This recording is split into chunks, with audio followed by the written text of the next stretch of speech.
जी हाँ, जैसे कि हम लोग पढ़ रहे थे कि सारिफ का रवैया। तो सारिफ के रवैये में हम ये चाहते हैं कि दो थ्योरीज हैं, एक कार्डिनल थ्योरी है, दूसरी ऑर्डिनल थ्योरी है। तो कार्डिनल थ्योरी वाले ये कहते थे कि जो भी चीज़ हम यूज़ करते हैं तो उसका अफादा जो होता है उसको हम मैयर कर सकते हैं मैथमेटिकली। ठीक है। तो अब हम इसके देखते हैं कि सारिफ का तवाज़ुन कहाँ होता है।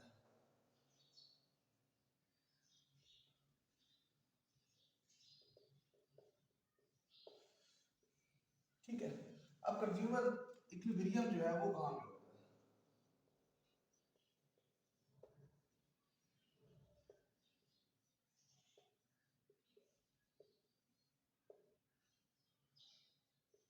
ठीक है।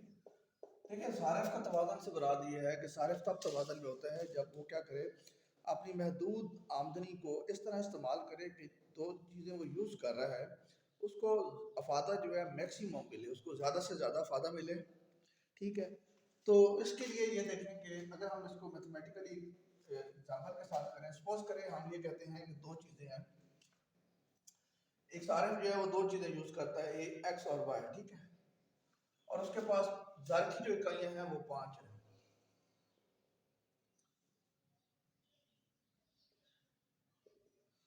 1 2 3 4 5। ठीक है। और ये आपके पास क्या है, एक्स क्या है। तो इसका सपोज करें यहाँ पे है 24, फिर हम आप उसको कहते हैं जी 20, फिर उसके बाद 16,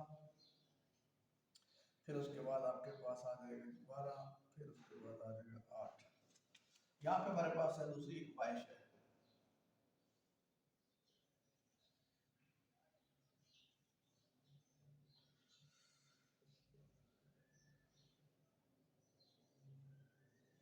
जी हाँ, यहाँ पे हम मिसाल से बात कर रहे हैं कि एक सारिफ जो है दो चीज़ें यूज़ कर रहा है, एक्स और वाई चीज़ ये है।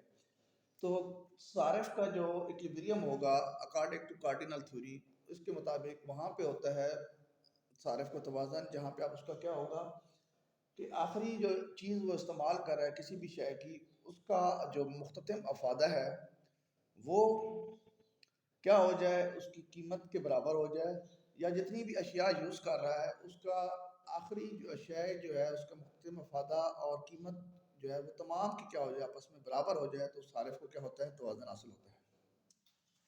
अब देखें ना, यहाँ पे अगर एक सारिफ है वो सारी ये 5 की 5 इकाइयाँ खर्च करता है और वो सिर्फ ये परचेज कर ले एक्स है, तो इसका जो टोटल उसको अफादा होगा, तो इसमें अफादा हासिल होता है उसको 80।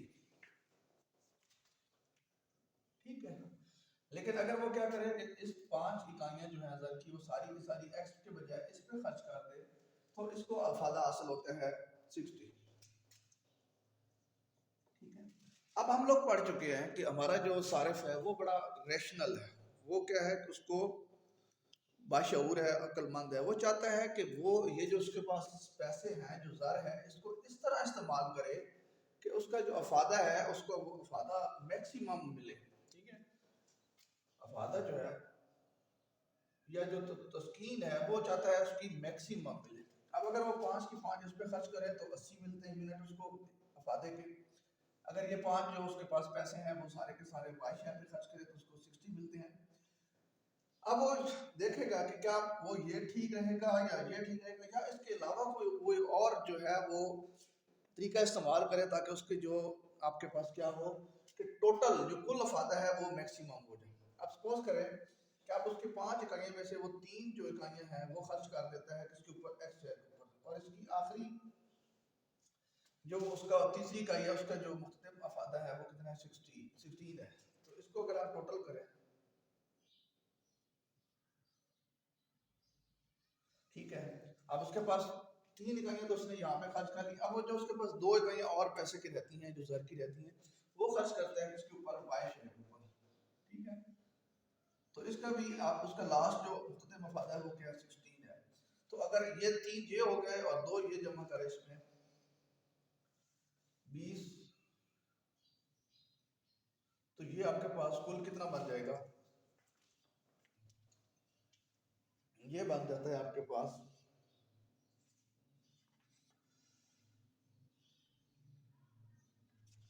इसको टोटल करें तो आपके पास बन जाएगा जी देखें ना जी, उसके पास आपके पास आ जाएगा जी 44 और प्लस 16, उसके बाद आपके पास जो है 50 60 और ये बनता है जी 96। ठीक है, अब देखें ना, अगर वो सारे 5 इकाइयाँ जो है उसके ऊपर खर्च करें एक्स शेयर के ऊपर तो उसको मैक्सिमम मिलता है 80। अगर वो 5 की 5 वाई शेयर के ऊपर खर्च करते हैं तो उसको मिलता है 60। लेकिन अगर आप क्या करें कि इस चीज़ को वो इस तरह कैलकुलेशन करें कि वो 5 इकाइयों में से 3 जो है वो एक्स शेयर के ऊपर खर्च करें तो उसको मैक्सिमम जो टोटल अफादा है, कुल अफादा जो है वो यहाँ पे ज़्यादा मिल रहा है।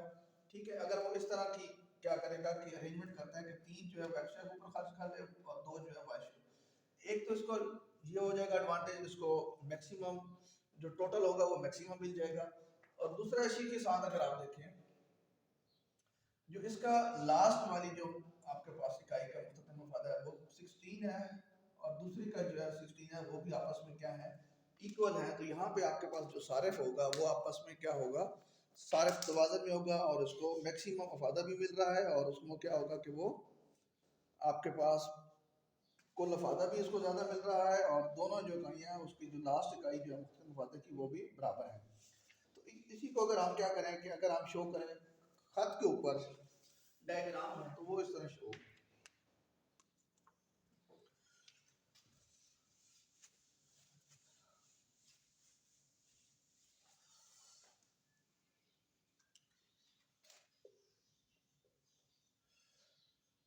यहाँ पे आपने क्या किया, ज़र की इकाइयाँ हैं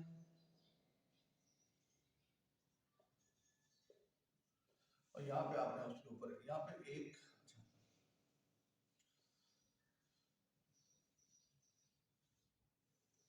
एक ये कर्व बनता है और एक ये कर्व बनता है। ठीक है, ये आपके पास जो है एक्स शेयर का कर्व है और ये आपके पास क्या है, वाई शेयर का कर्व है।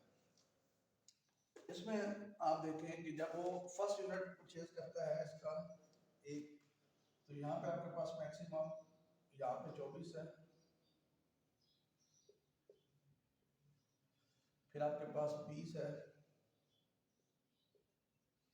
फिर आपके पास क्या है 16 है, फिर आपके पास क्या है,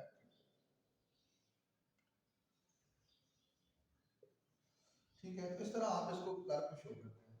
अब आप देखें कि 16 जो है, ठीक है,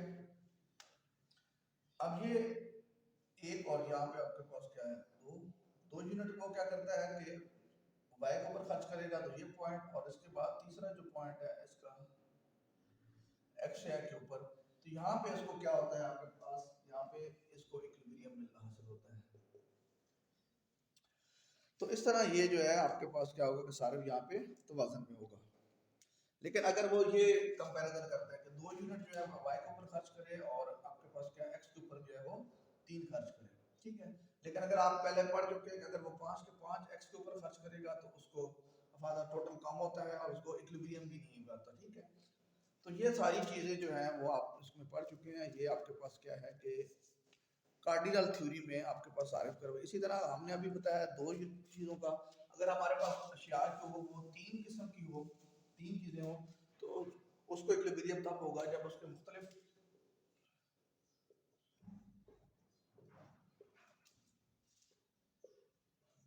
और ये आपके पास वाई है और सो ऑन एन, और फिर उसके बाद प्राइस ऑफ जितनी भी चीज़ें उसके पास होंगी उन तमाम का क्या होगा कि मार्जिनल यूटिलिटी या मुख्तलिफ मफादा और कीमत का जो रेशो है जब वो बराबर आ जाएगी तो सारिफ क्या होगा, वो तवाज़ुन में। उम्मीद है कि आपको समझ आ गई।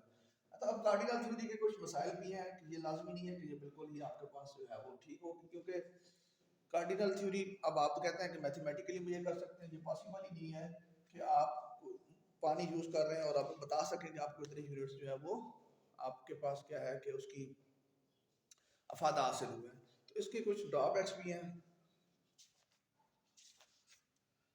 ठीक है, बाज़ इस बात का इल्म नहीं होता कि आमदनी के क्या मुफीद इस्तेमाल, मतलब आपके रैशनल सारिफ की बात कर रहा है। फिर यह एक अशिया की कीमतें कमो बेश होती रहती हैं, यहाँ पे कांस्टेंट सपोज की हुई हैं, ये भी पॉसिबल नहीं है। और बाज़ ऐसी चीज़ें जो होती हैं वो एक दूसरे के ऊपर डिपेंड करती हैं, तो इनका अलग अलग अफादा जो है वो नापना जो है वो भी मुश्किल होता है। और बाज़ चीज़ें जो है वो तकसीम पजीर नहीं होती, जैसे इन्होंने फर्ज किया था कि तकसीम पजीर होती हैं, लेकिन बाज़ चीज़ें वो जो है तकसीम पजीर नहीं होती। मसलन क्या कहता है, अब एक गाय है या सिलाई मशीन है, उसको आप अलग अलग हिस्सों में तकसीम नहीं कर सकते। तो ये चीज़ हमारे पास थ्योरी थी, ये थी हमारे पास कार्डिनल थ्योरी। और इसके बाद हम आगे पढ़ेंगे फिर खत अदम तरजीह, और उसके बाद नई जो थ्योरी है आर्डिनल थ्योरी, वो हम अगले चैप्टर में पढ़ेंगे। उम्मीद है आपको समझ आ गई होगी।